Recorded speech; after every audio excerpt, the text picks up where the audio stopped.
In today's lecture, I'm going to continue to discuss the proper separation property for convex sets. Let me recall some definitions we talked about from last time. Okay, so given two convex sets omega 1 and omega 2, we say that omega 1 and omega 2 can be properly separated if there exists a hyperplane L that separates omega 1 and omega 2 in a proper way. So what do I mean by that? Let me go ahead and recall the following definition. Let omega 1 and omega 2 be two non-empty convex sets in Rn. We say that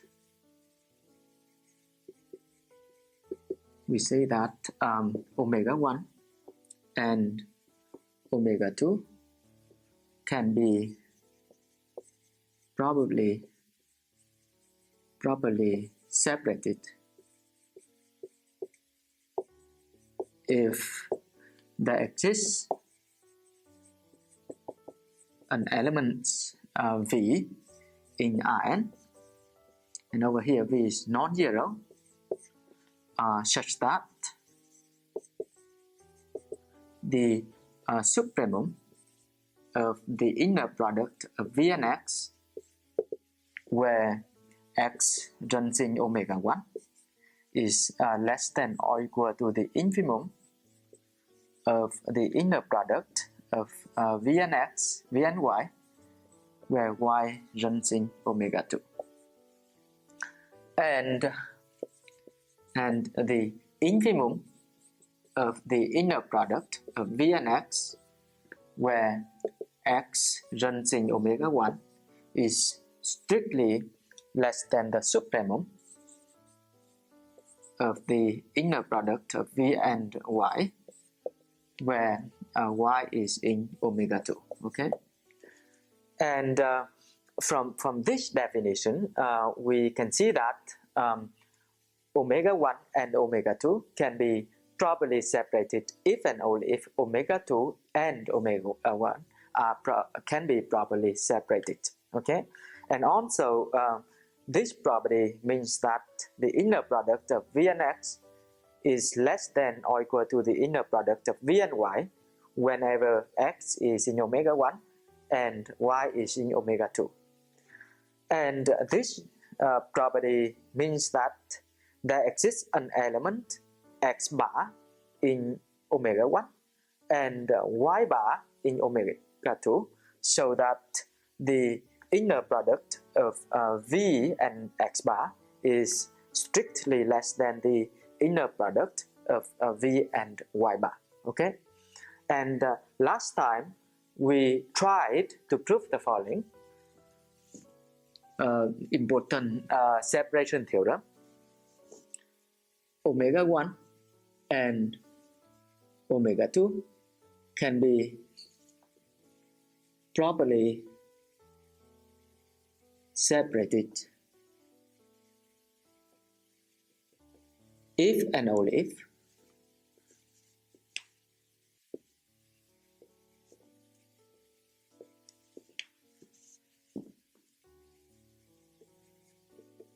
the relative interior, the intersection of the relative interior of omega 1 and the relative interior of omega 2 is equal to the empty set.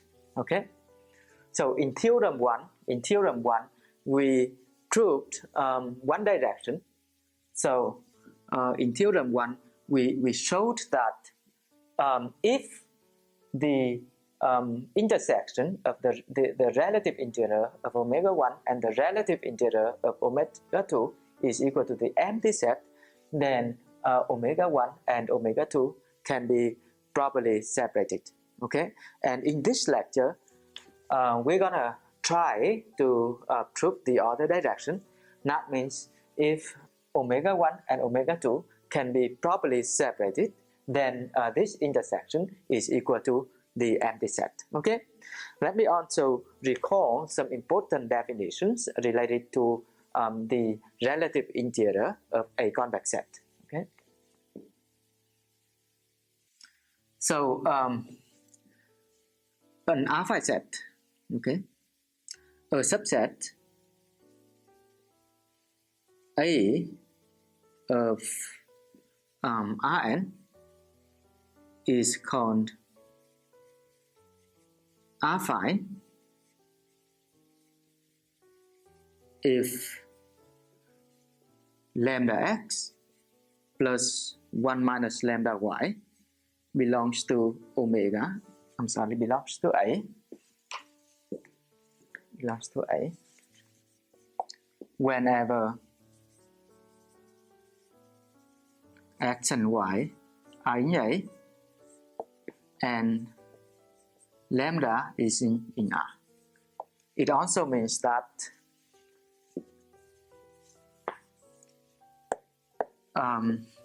the line connecting any two points x and y in A is a subset of A. Okay, and then using this definition, we define the alpha set generated by an arbitrary set. Okay, so the alpha set generated by an arbitrary set omega is defined to be the smallest alpha set that contains omega. So it's just the intersection of all alpha sets A, such that here A is affine and omega is a subset of A. Okay. So with this definition, we can talk about the relative interior of a convex set. Okay, so now if we have a convex set in Rn, then this is the set omega. Then alpha omega, the alpha set generated by omega, is the smallest alpha set that contains omega.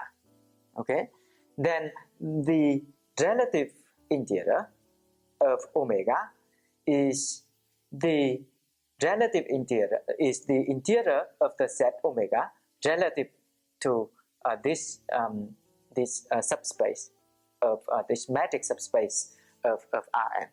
So formally, an element x bar belongs to the relative interior of omega if there exists delta greater than 0 such that the ball with center at x bar and a radius delta, the intersection of this ball with the alpha set generated by omega is a subset of omega.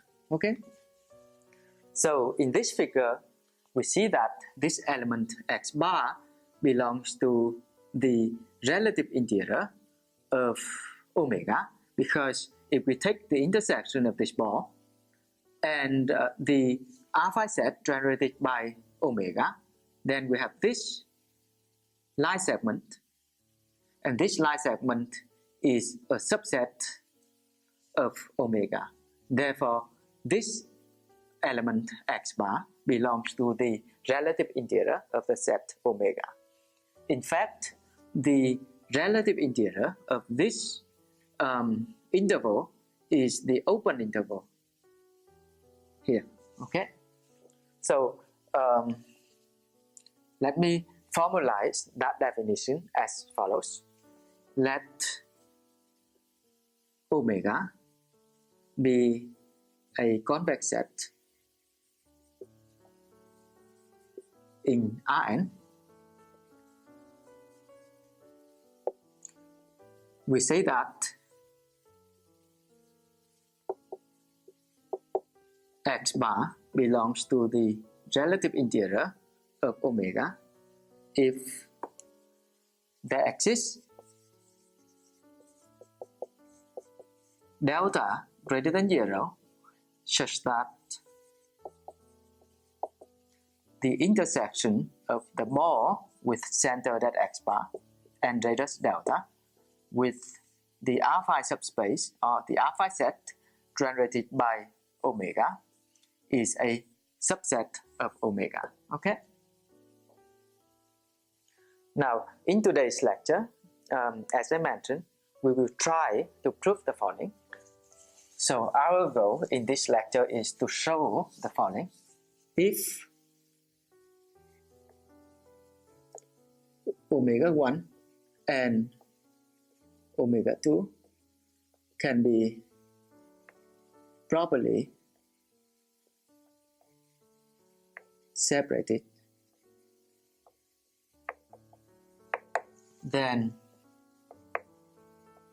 they have the relative interior of omega, this intersection, the intersection of the relative interior of omega 1 and the relative interior of omega 2 is equal to the empty set. Okay. Okay, so in order to accomplish this goal, we're gonna go through some important lemma. So let me go through lemma 3. So this lemma says the following.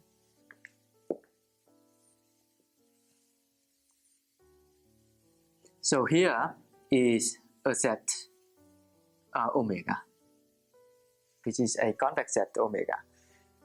And we suppose that x bar belongs to the relative interior of omega. And y bar is an arbitrary point in omega. Then we can prolong this line segment a little bit further so that the new point here still belongs to the set omega. Okay, so we can say that this is the prolonging lemma.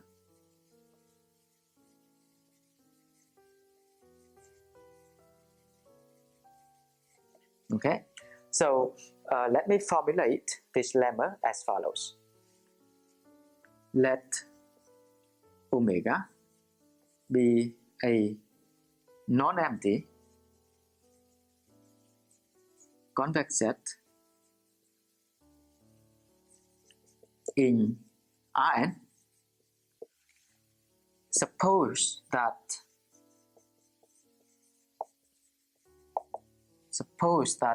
x bar belongs to the relative interior of omega and y bar belongs to omega. Then there exists a number, positive number t, such that x bar plus t times x bar minus y bar belongs to omega. Okay, so here x bar minus y bar is a vector, is this vector. This vector points from y bar to x bar. Okay, now then if we multiply by a small constant t, then we can reduce the length of this vector. Okay, so now if we take the sum of x bar and then t times x bar minus y bar, from this figure we can see that this is the new point. X bar plus t times x bar minus y bar, it is still in the set omega. Okay, so let me go through the proof of this lemma.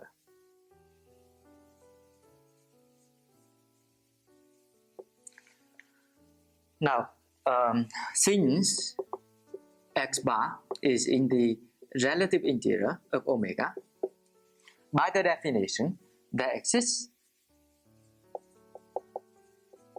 delta greater than 0 such that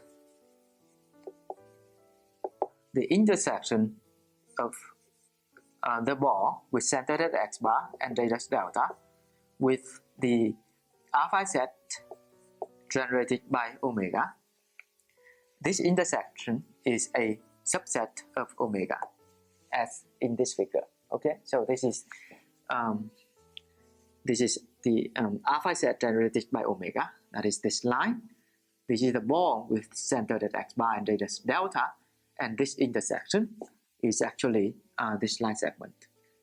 Okay, so from here we see the following. We can choose t greater than 0 sufficiently small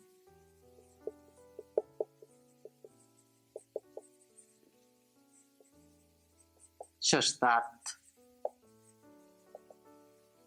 x bar plus t times x bar minus y bar belongs to the ball with center at x bar and radius delta. Okay, because over here we can choose t small in order to reduce the length of this vector. Okay, and therefore when t is sufficiently small, x bar plus t times x bar minus y bar belongs to the ball with center at x bar and radius delta. Okay, and then we also have the following. We can write, we have the following.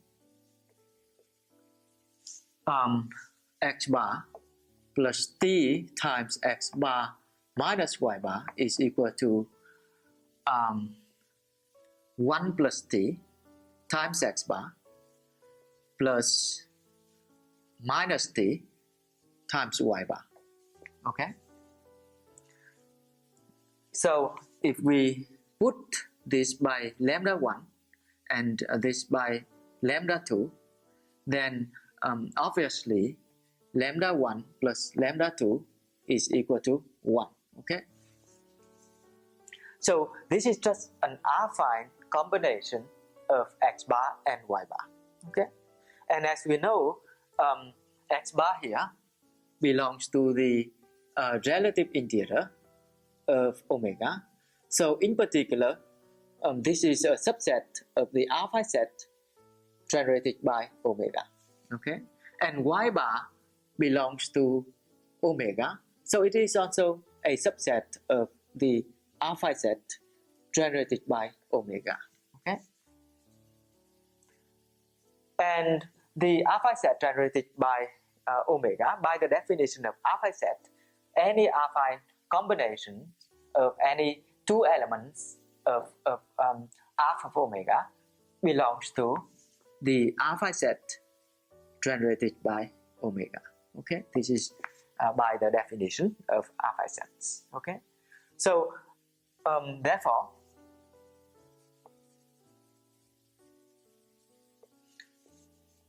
this affine combination x bar plus t times x bar minus y bar belongs to the intersection of the ball with center at x bar and radius delta with the alpha set generated by omega. And as we know from here, this intersection is a subset of omega. So this is a subset of omega. The proof is now complete.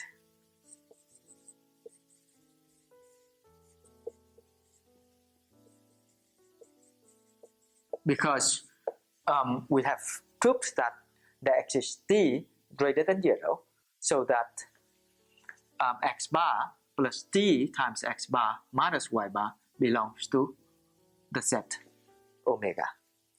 So let me continue. in order to prove the main goal of this lecture. That means if omega 1 and omega 2 can be properly separated, then the intersection of the relative interior of omega 1 and the relative interior of omega 2 is the empty set. So in the next lemma, we're gonna prove this for a particular case where omega 1 is an arbitrary set and the set omega 2 is a singleton. Okay, and the lemma is formulated as follows. This is lemma 4.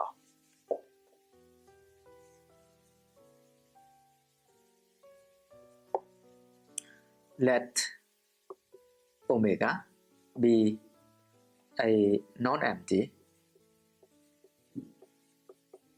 convex set in Rn.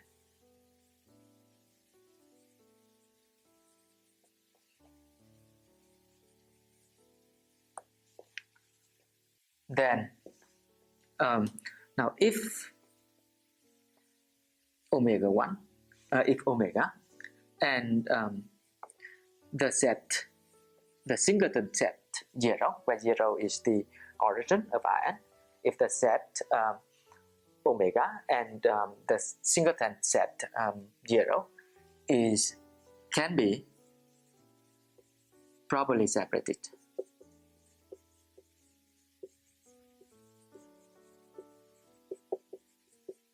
then 0 doesn't belong to the relative interior of omega. This also means that the intersection of the relative interior of the singleton set 0, which is 0, with the relative interior of omega is equal to the empty set.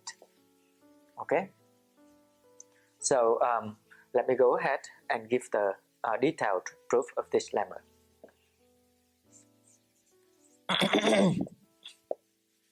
Okay, so here the assumption is that omega and 0 can be properly separated. So let me write down what it means by that. Okay, so by the definition,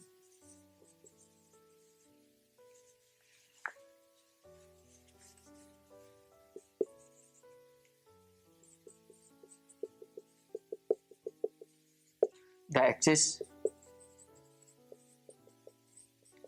a vector v in Rn. Here v is non-zero such that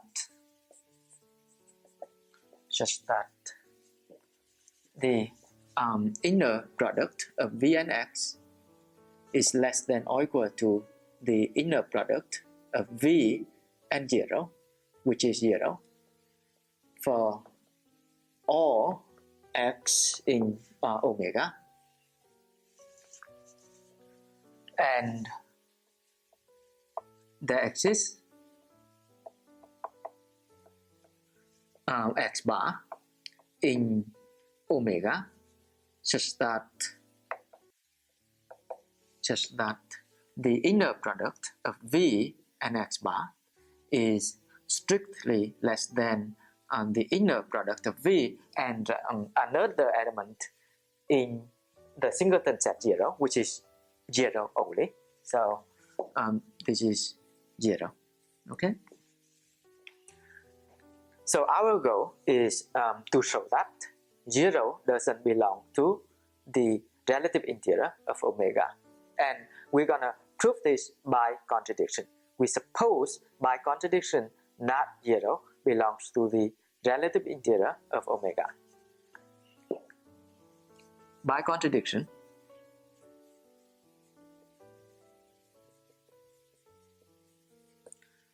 suppose that 0 belongs to the relative interior of omega. Okay, so in this figure we suppose that 0 belongs to the relative interior of the set omega, and here we know that x bar is an element in omega. So x bar here is an element in omega. So by the prolonging lemma, we can extend this line segment a little bit further beyond 0 to have a new element that is still in the set omega.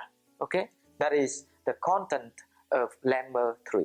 Okay, so by lemma 3,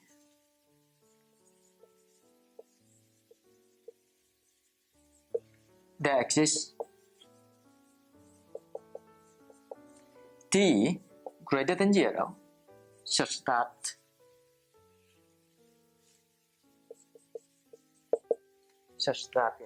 this is 0 plus t times 0 minus x bar.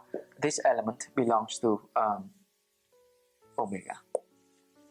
Okay, so it also means that minus t x bar belongs to omega.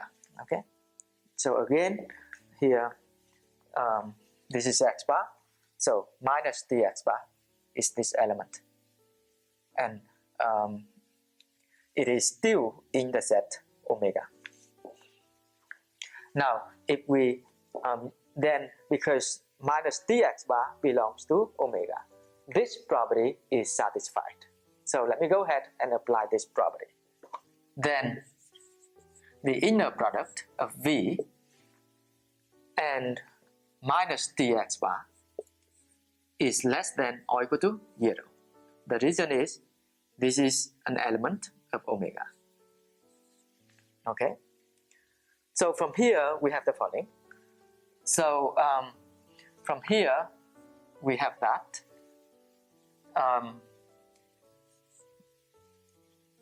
v times the inner product of x bar has to be greater than or equal to 0. Okay, because from here, because t is greater than 0, you can divide both sides by t, and then we move this term to another side. Then we have that the inner product of v and x bar has to be greater than or equal to 0.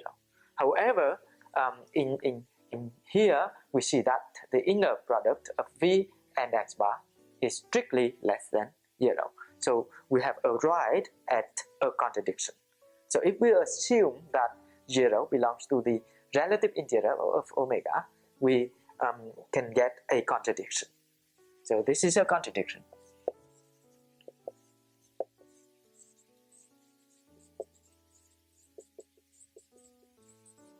So 0 doesn't belong to the relative integral of omega. So the proof is now complete. Now I'm going to go ahead and complete the proof that if omega 1 and omega 2 can be properly separated, then the intersection of the relative integral of omega 1 and the relative integral of omega 2 is the empty set. So this is theorem 2.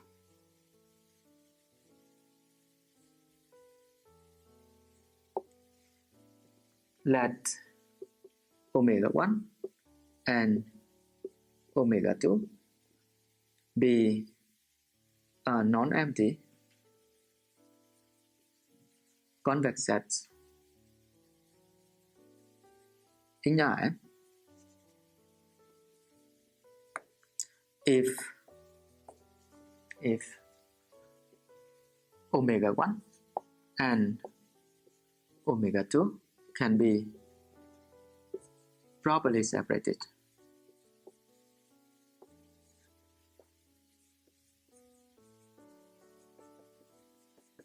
Then this intersection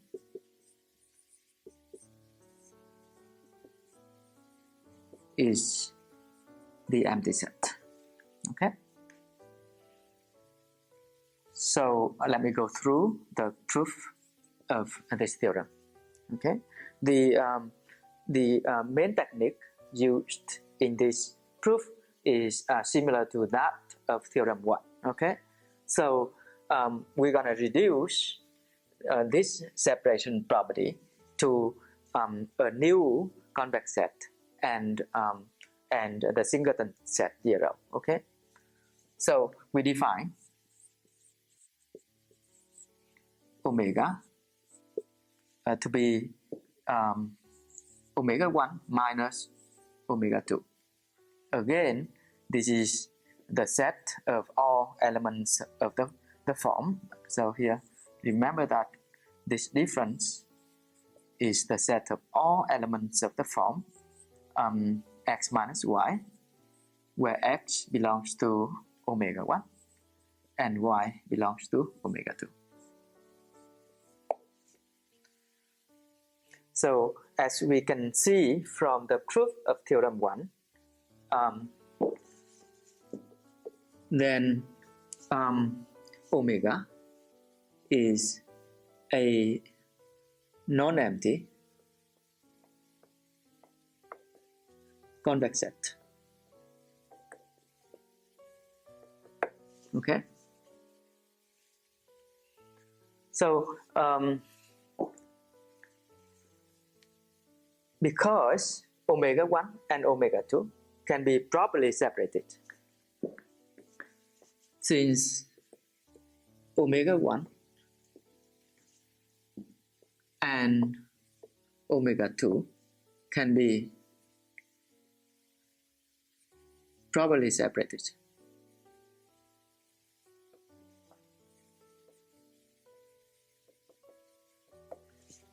the set omega and the singleton set 0 can be properly separated.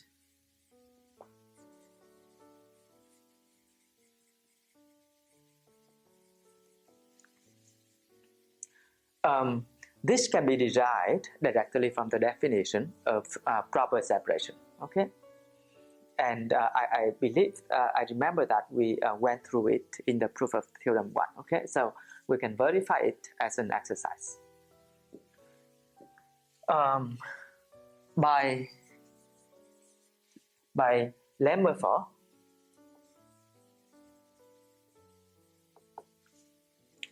zero doesn't belong to the relative interior of omega.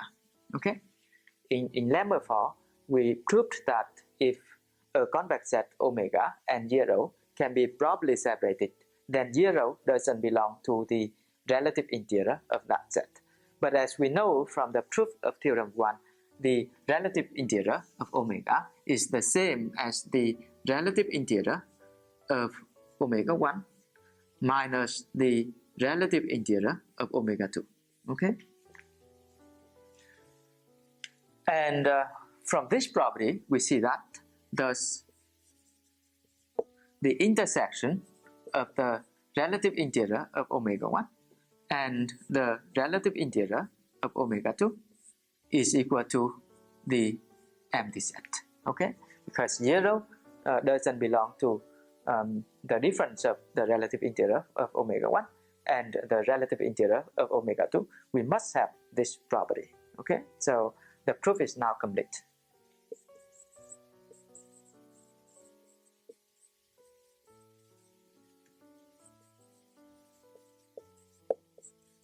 Okay, so we have completed the proof of the main theorem for this section.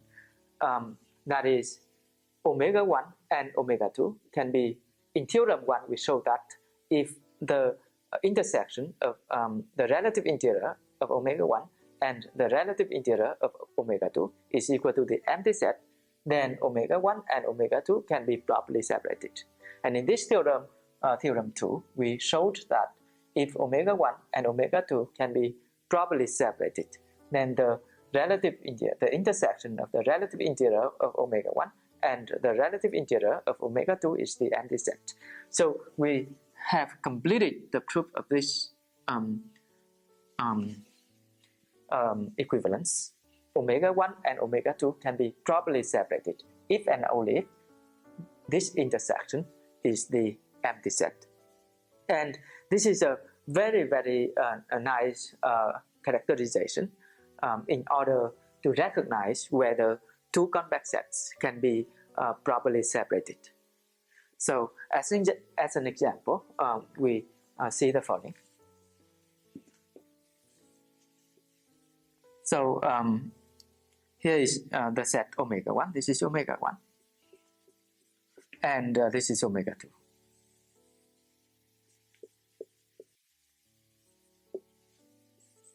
Okay, so we can see easily that omega 1 and omega 2 can be properly separated because this is the relative interior of omega 1, the one without boundary here.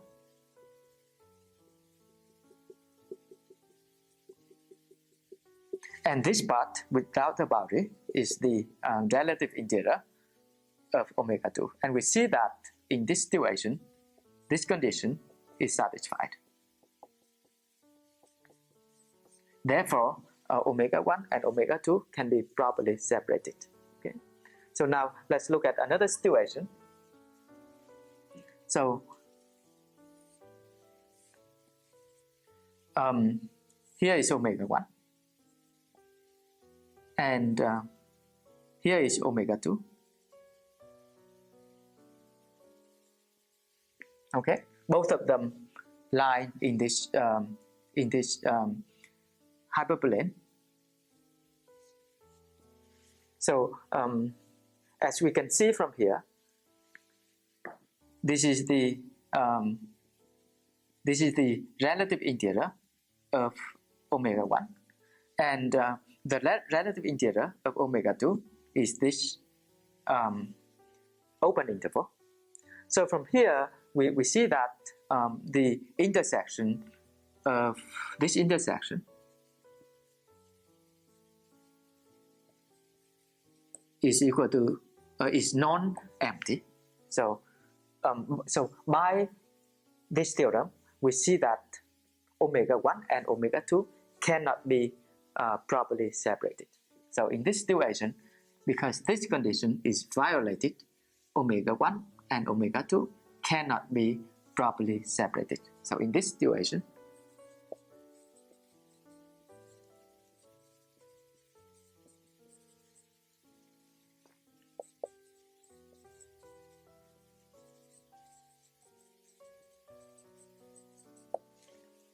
so there are many applications of the proper separation theorem, and in the next chapter, in the next section, we're gonna use the proper separation property formulated here in order to derive several generalized differentiation rules for subdifferential, the main parts of this chapter.